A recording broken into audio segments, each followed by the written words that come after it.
El siguiente punto que vamos a ver es el que planteamos como astrogenealogía.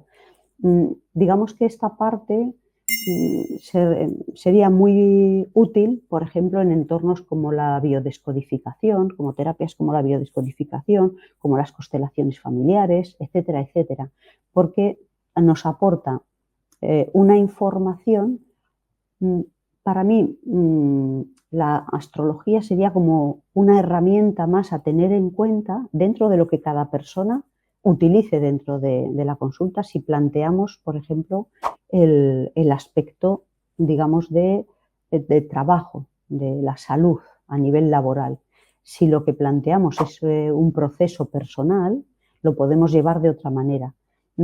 Pero dentro de lo que es el ambiente laboral, yo aconsejaría simplemente, mi hermana y yo, cuando empezamos con la astrología, lo que hacíamos era, después, como siempre hemos revisado con kinesiología, lo que hacíamos era nos juntábamos y mirábamos en las cartas de los pacientes la información que nos había salido dentro de las sesiones que habíamos tenido.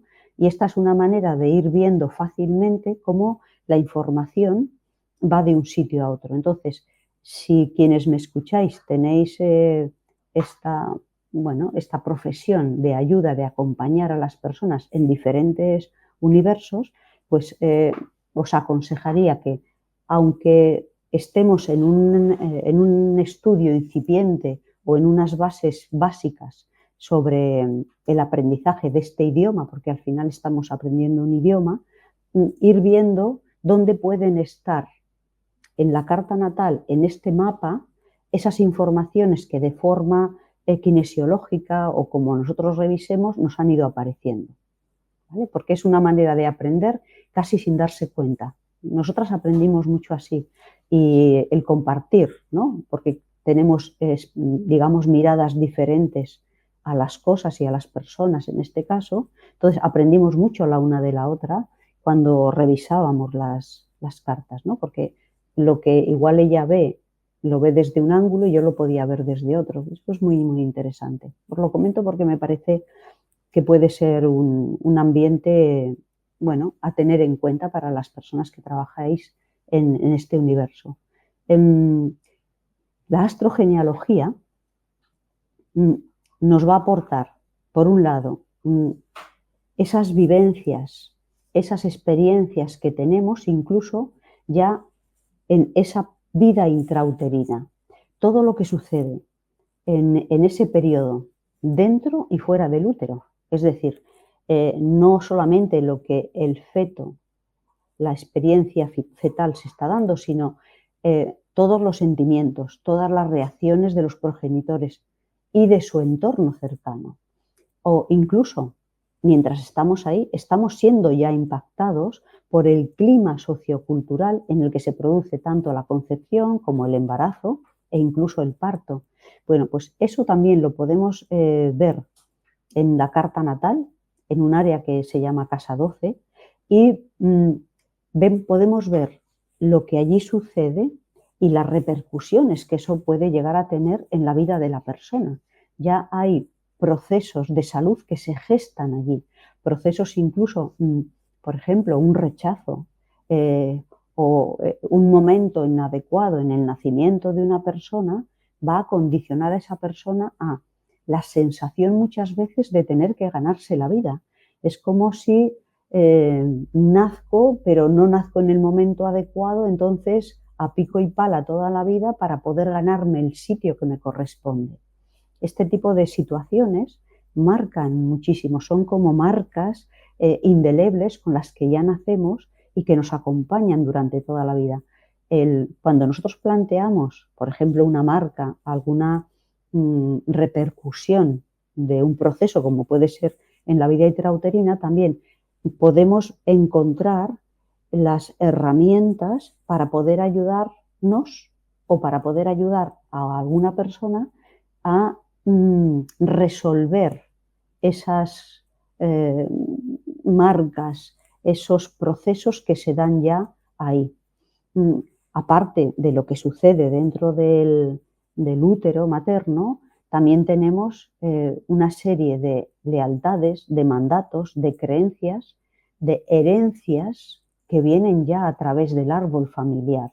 Digamos que hasta no hace mucho se planteaba pues, la herencia, por ejemplo, a nivel fisiológico.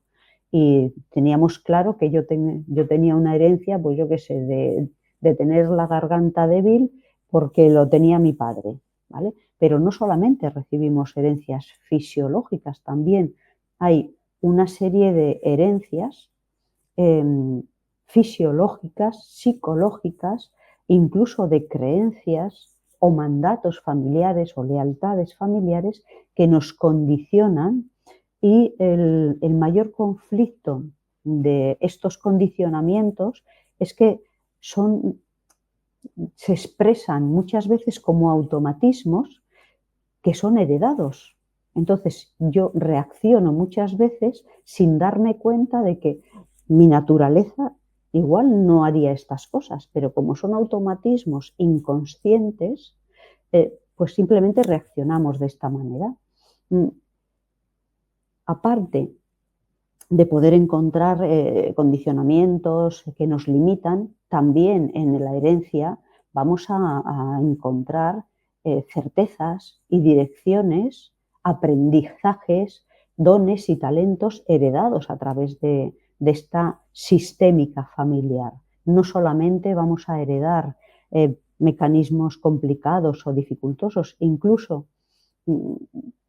muchas veces dentro de una herida, cuando, por ejemplo, una herida, como os decía antes, una herida de rechazo, cuando nosotros la trabajamos, cuando nosotros abordamos ese proceso y sanamos, limpiamos, sanamos esa herida, esas heridas se convierten en los mayores dones o en los mayores talentos que la persona puede llegar a tener.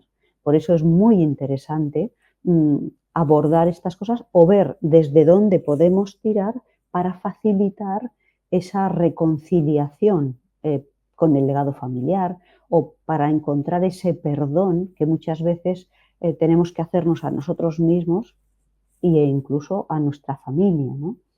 Pero no solamente podemos encontrar en la carta natal esas lealtades o esos mandatos familiares, también podemos encontrar en algunas áreas de la carta natal la herencia de ciertos dogmas, de ciertas raíces culturales, religiosas, filosóficas o espirituales, que muchas veces nos aportan una aparente seguridad que termina encarcelándonos. ¿Por qué? Porque es como me meto aquí y no puedo ver más. Como son procesos de naturaleza no consciente, lo que hacen es como ponernos unas cartolas, como a los borricos, y no podemos ver más que lo que podemos ver. O sea, por más que queramos ver algo que no, para lo que no tengamos el acceso, es imposible, excepto que hagamos un trabajo para poder hacerlo. Aquí podríamos decir que la comprensión, ¿vale?, nos va a facilitar la trascendencia de esas propias barreras, de esas creencias familiares y socioculturales.